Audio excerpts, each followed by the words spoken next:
बिहार में दूसरे चरण का चुनाव 11 नवंबर को होना है। दूसरे फेज के चुनाव से पहले रैलियों का रेला लग चुका है। प्रधानमंत्री नरेंद्र मोदी, लोकसभा में नेता प्रतिपक्ष राहुल गांधी, बिहार के नेता विपक्ष तेजस्वी यादव और मुख्यमंत्री नीतीश कुमार धुआंधार चुनाव प्रचार करने वाले हैं। यूपी के सीएम योगी आदित्यनाथ भी बिहार में आज बड़ी रैली करेंगे। इनके अलावा अखिलेश यादव, असदुद्दीन ओवैसी भी एक के बाद एक रैली करने वाले हैं आज। वहीं बीजेपी के राष्ट्रीय अध्यक्ष जेपी नड्डा, गृह मंत्री अमित शाह भी आज हुंकार भरते हुए अलग अलग हिस्सों में दिखाई देंगे।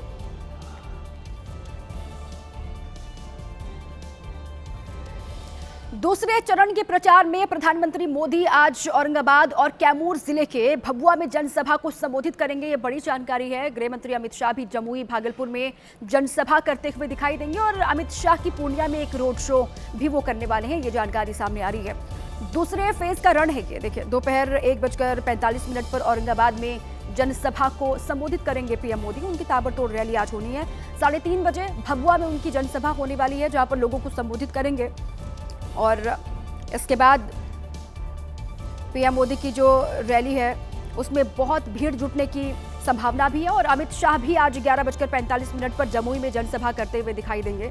गृह मंत्री ने भी मोर्चा संभाला हुआ है बिहार चुनाव का। उसके बाद 1:30 बजे भागलपुर में उनकी एक विशाल रैली होने वाली है, जनसभा होगी जिसको संबोधित करते हुए दिखाई देंगे। 4:15 बजे पूर्णिया के वीर कुंवर सिंह स्मारक के आस्था मंदिर में वो पहुंचेंगे। वहां उनका रोड शो होने वाला है।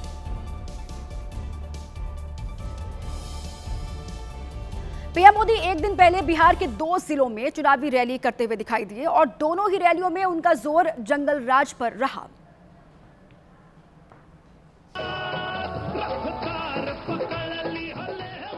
पीएम मोदी की पहली रैली अररिया में हुई, जहां से उन्होंने जंगल राज बनाम सुशासन पर वोट मांगा। ये जंगल राज की पहचान बन गए और ये बिहार का दुर्भाग्य बन गया। आपके माता पिता के सपने कुचल दिए गए। अररिया के बाद भागलपुर में पीएम मोदी की रैली हुई और यहां भी उन्होंने महागठबंधन को घेरा। ये एक दूसरे को मारने में लगे हैं और कांग्रेस की कनपट्टी पर कट्टा रखकर सीएम पद की उम्मीदवारी चोरी कर ली।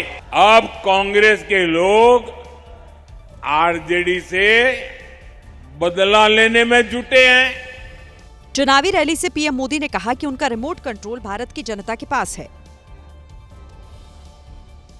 इस वक्त एक और बड़ी खबर आपको बता दें। कांग्रेस नेता और लोकसभा में विपक्ष के नेता राहुल गांधी की आज 2 बड़ी रैली होनी है बिहार में। बांका और भागलपुर में रैली करते हुए राहुल नजर आने वाले हैं। दोपहर 12 बजे का वक्त है जब बांका के अमरपुर में चुनाव प्रचार करते हुए राहुल दिखाई देंगे और दोपहर 1:45 पर भागलपुर में उनकी बड़ी रैली होने वाली है।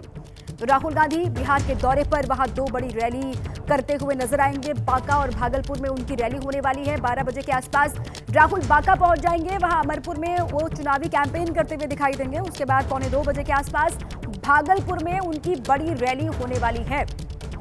तो महागठबंधन के बड़े नेता अलग अलग हिस्सों में जाकर के अब दूसरे फेज में जहां जहां वोटिंग होनी है वहां अपने पक्ष में माहौल बनाने की पूरी कोशिश कर रहे हैं, पूरा जोर लगा रहे हैं। और राहुल गांधी सबसे आगे महागठबंधन के नेताओं में हैं। वो बांका और भागलपुर में भी आज रैली करते हुए दिखाई देंगे। 12 बजे का वक्त है जब बांका में चुनाव प्रचार करेंगे राहुल गांधी और 1:45 पर भागलपुर में उनकी बड़ी रैली होने वाली है।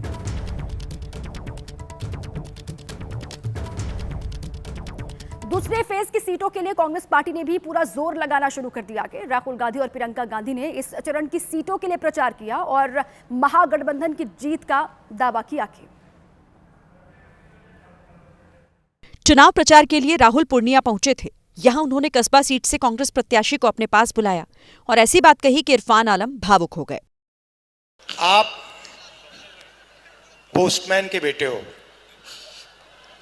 और आपके पिता ने पूरी जिंदगी मेहनत की और अब आप यहां के एमएलए बनने जा रहे हो। राहुल गांधी की ये बातें सुनकर कांग्रेस प्रत्याशी इरफान आलम भावुक हो गए। इसके बाद राहुल अररिया पहुंचे और पीएम पर हमला किया। नरेंद्र मोदी जी सिर्फ नफरत बांटना जानते हैं। उनके दिल में नफरत भरी हुई है। एक धर्म को दूसरे धर्म से लड़ाते हैं, एक जात को दूसरी जात से लड़ाते हैं। उधर प्रियंका ने पीएम मोदी के उस बयान पर पलटवार किया जिसमें पीएम ने कांग्रेस के आरजेडी के पोस्टर पर कटाक्ष किया था। प्रधानमंत्री जी भाषण क्या देते हैं कि कांग्रेस पार्टी के पोस्टर पे तेजस्वी जी की फोटो छोटी लगी है, या फिर आरजेडी के पोस्टर पे राहुल जी की छोटी फोटो लगी है। आप बताइए, देश के प्रधानमंत्री हैं और कोई काम नहीं है कि पोस्टरों को देख के लोगों की फोटो नापे। बिहार में पहले चरण की वोटिंग संपन्न हो गई है और इस वोटिंग ने राजनीतिक दलों के सामने एक बड़ा सवाल खड़ा कर दिया है। दरअसल इस बार पहले फेज में इतने वोट पड़े हैं जितने बिहार में आज तक नहीं पड़े। बिहार में 64% से ज्यादा की वोटिंग हुई है और अब लोगों के मन में सवाल है कि वोटिंग बढ़ने के पीछे क्या कारण है। क्या सरकार के खिलाफ लोगों का गुस्सा सामने आया है या फिर सरकार का समर्थन करने के लिए लोग घरों से बाहर निकले हैं। और अभी तक के आंकड़ों के मुताबिक सबसे ज्यादा वोटिंग बेगूसराय जिले में हुई है और सबसे कम वोटिंग जो हुई है वो शेखपुरा में दर्ज की गई है।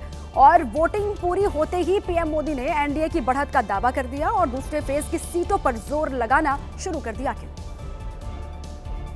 सत्ता पक्ष का दावा है कि पहले चरण में एनडीए को मजबूती का संकेत मिला है। कहीं कोई दिक्कत नहीं है, पूरी मजबूती के साथ फिर से बिहार में नीतीश कुमार के नेतृत्व में एनडीए की सरकार बनी। मैं लगातार छठी बार चुनाव लड़ने आया हूँ। जनता का आशीर्वाद मिलेगा, सदन पहुँचूंगा और नई सरकार बनाऊं। लेकिन राबड़ी देवी का दावा है कि जनता बदलाव के लिए वोट कर रही है। बदलाव होगा, जनता बदलाव करेगी। पहले चरण के चुनाव के बाद सबके दावे मजबूत हैं, लेकिन जनता ने किसे जिताया ये 14 नवंबर को पता चलेगा। बिहार के पहले चरण की बम्पर वोटिंग ने सियासी दलों की टेंशन भी बढ़ा दी है। जिन 121 सीटों पर वोटिंग हुई उसमें 15 सीट ऐसी थी जिस पर नीतीश सरकार के मंत्री मैदान में थे। अब चर्चा है कि नीतीश कुमार के कई मंत्रियों के सिर पर खतरे के बादल मंडरा रहे।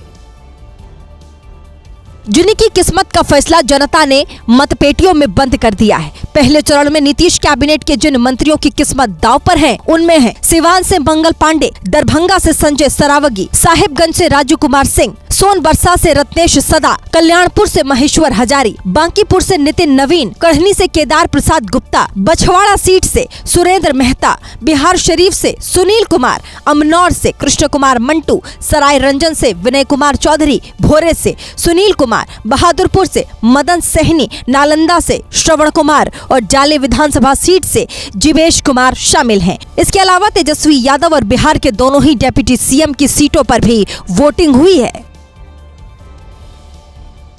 इसी बीच बिहार से एक और बड़ी खबर है, आपको बता दें चुनावी रण में तेजस्वी यादव की आज 17 जनसभाएं होने वाली हैं। पूर्णिया, अररिया, भागलपुर में प्रचार करते हुए तेजस्वी यादव दिखाई देंगे।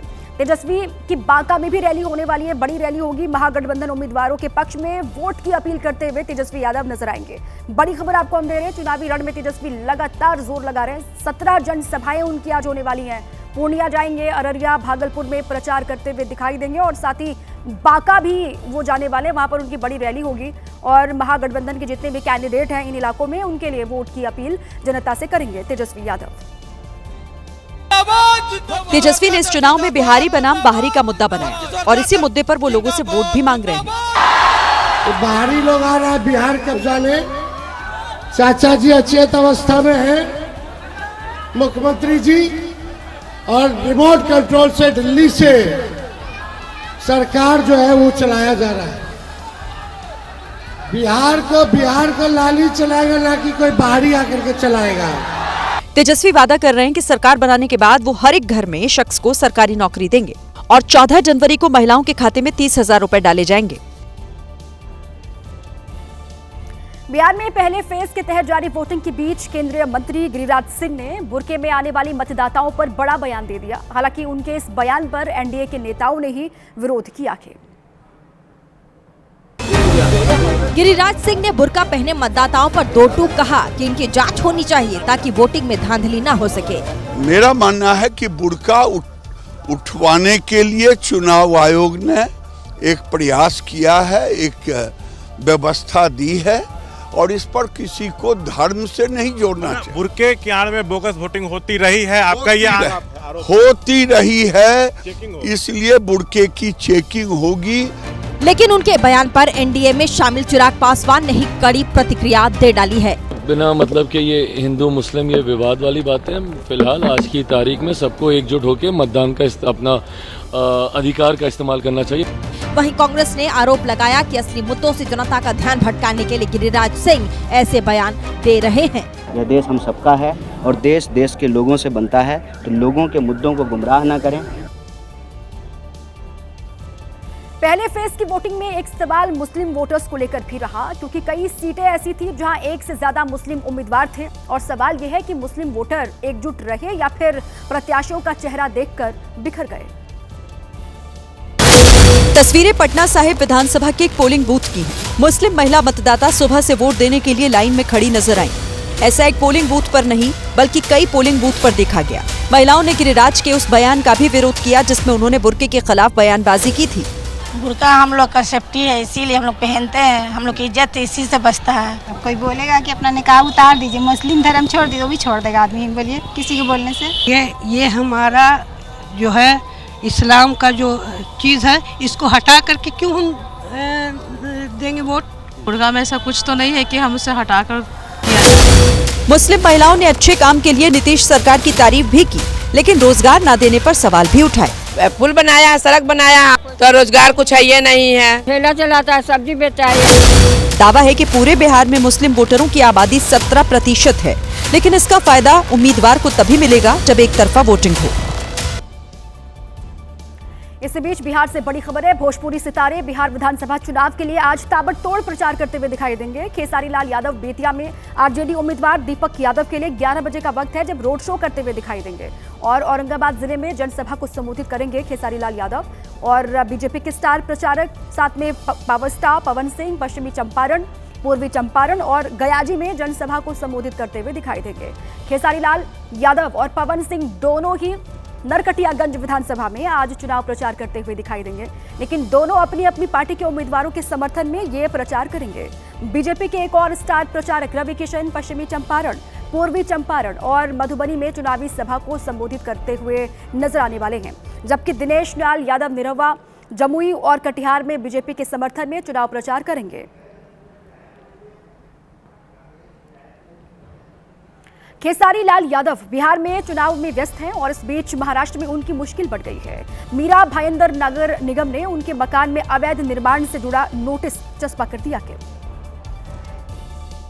नोटिस में कहा गया कि खेसारी लाल यादव के बंगले के बाहर लगाए गए लोहे के एंगल और शेड को तुरंत हटाया जाए, नहीं तो अतिक्रमण विभाग की ओर से बलपूर्वक कार्रवाई की जाएगी। इसी बंगले को लेकर मीरा भाईंदर महानगर पालिका ने एक नोटिस जारी किया है। इस नोटिस के अनुसार इस बंगले का हिस्सा अवैध है। इधर खेसारी का कहना है कि उन्होंने ये घर खून पसीने की कमाई से बनवाया है। मैंने खून पसीना से उस घर को बनाया है, दिनों रात मेहनत करके बनाया है, बहुत पैसे लगे हैं उस घर में, और भगवान को मंजूर जो होगा वही होगा। बिहार चुनाव के दौरान खेसारी लाल यादव के बंगले पर ये कार्रवाई राजनीतिक रूप से चर्चा का विषय बन गई। वो उम्मीदवार है या खेसारी लाल है करके नहीं, आम इंसान जो अगर गलत काम कॉर्पोरेशन लिमिट में करता रहेगा तो वो हर उसके ऊपर कार्रवाई होगी। दावा है कि जब निर्माण कार्य 1 साल पहले हो गया तो कार्रवाई का नोटिस अब क्यों दिया गया। पहले चरण में मोकामा विधानसभा के 2 दिग्गजों की किस्मत भी ईवीएम में कैद हो गई है। दुलारचंद हत्याकांड में अनंत सिंह तो इस वक्त जेल में बंद है और दूसरी ओर सूरजभान सिंह ने अपनी पत्नी को जिताने के लिए पूरा जोर लगा दिया था। दुलारचंद यादव की हत्या ने मोकामा में बवाल खड़ा कर दिया। माना जा रहा है कि इसका असर वोटिंग के दौरान भी नजर आए। वोटिंग के बाद सूरजभान सिंह अपनी पत्नी की जीत को लेकर आश्वस्त दिखे। हम विकास की मुद्दा लेकर चले हैं और जनता मालिक है। अब महापर्व है और महापर्व में सभी जाति धर्म के लोग मिलके खुशी मना रहे हैं। सूरजभान और उनकी पत्नी दिन भर पोलिंग बूथ पर डटे रहे। उधर अनंत सिंह जेल में थे। हालांकि इससे पहले भी एक बार ऐसा हो चुका है जब अनंत सिंह ने जेल में रहते हुए चुनाव लड़ा था और तब उन चुनाव में उनकी जीत हुई थी। पहले फेज के चुनाव में 2 भाइयों की किस्मत भी ईवीएम में कैद हो गई है। एक भाई का नाम है तेज प्रताप यादव और दूसरे का नाम है तेजस्वी। दोनों ने एक दूसरे के खिलाफ चुनाव प्रचार भी किया था। ना तो तेजस्वी ने तेज प्रताप को हराने की कोशिश करने में कोई कसर छोड़ी, ना ही तेज प्रताप ने तेजस्वी को माफ किया। अब लालू के इन दोनों बेटों की किस्मत का फैसला 14 नवंबर को हो जाएगा। जिस महुआ सीट से तेज प्रताप चुनाव लड़ रहे थे वहां से तेजस्वी ने मौजूदा विधायक मुकेश रोशन को उतारा था। वो जबरदस्ती आए यहाँ पे टांग अड़ाने के लिए, लेकिन महुआ के जनता मालिक अपने सेवक, अपने बेटा, अपने भाई को चुनने का काम कर रही है। उधर राघोपुर की जिस सीट से तेजस्वी यादव ने चुनाव लड़ा, वहां भी माहौल गर्म दिखाई दिया। अब 14 नवंबर को ही पता चलेगा कि इन दोनों भाइयों का भविष्य क्या होता है। पहले चरण के चुनाव में शहाबुद्दीन के बेटे ओसामा भी सुर्खियों में रहे। अब ओसामा की किस्मत भी ईवीएम में कैद हो चुकी है और सिवान में हर कोई यही सवाल पूछ रहा है कि अब ओसामा का क्या होगा। सिवान के पूर्व सांसद और बाहुबली रहे शहाबुद्दीन की विरासत संभालने की तैयारी में जुटे ओसामा का भविष्य 14 नवंबर की तारीख तय करेगी। ओसामा शहाब जब वोट देने पहुंचे तो उन्होंने मीडिया से कोई बात नहीं की। उधर ओसामा की मां और शहाबुद्दीन की पत्नी जीत को लेकर आश्वस्त है। शहाबुद्दीन साहब के ना रहने का कितना इम्पैक्ट? उनकी कमी को कोई पूरी नहीं कर सकता है। रह गई बात कि वक्त तो हमेशा बदलता रहता है। आज हमारे बच्चे का वक्त है और अच्छा होगा, बहुत अच्छा होगा। ओसामा शहाब की सीट पर बीजेपी ने योगी और हिमंता बिस्वा शर्मा जैसे फायर ब्रांड नेताओं को मैदान में उतारा था, तो दूसरी तरफ अखिलेश यादव ओसामा के लिए वोट मांगते दिखाई दिए थे। पहले फेज की वोटिंग के बाद बिहार की सियासत में सन्नाटा छाया हुआ है। एनडीए जहां एक और जंगल राज की याद दिला रही थी, तो महागठबंधन अपने वादों के सहारे सत्ता को हटाने की कोशिश में थी। अब सवाल यह है कि बिहार की जनता ने किस मुद्दे पर वोट किया है। वोट डालने में न तो युवा पीछे रहे, न ही बुजुर्ग। ये 110 साल की बुजुर्ग महिला हैं जो वोट डालने के लिए खुद पोलिंग बूथ तक पहुंची। वहीं खान सर ने भी पटना में वोट डाला और दूसरे चरण की सीटों के लिए वोटर्स के नाम संदेश दिया। अच्छे प्रत्याशी देखें, साफ सुथरा छवि देखें और अपने बिहार, अपने राज्य, सबके उज्जवल भविष्य के लिए वोट डालें। युवाओं को स्पेशली कहना चाहेंगे कि अगर राजनीति में ये लग गया कि आप वोट डालने नहीं आएंगे तो आपको मुद्दों को सीरियस नहीं लिया जाएगा। अगर कोई पसंद नहीं आए, नोटा ही दबाओ जाके, लेकिन कम से कम वोट डालने जरूर जाइए। खान सर की बातें अपनी जगह भले ही ठीक हों, लेकिन कई लोग कह रहे हैं कि बिहार में इस बार भी जाति का मुद्दा हावी रहा।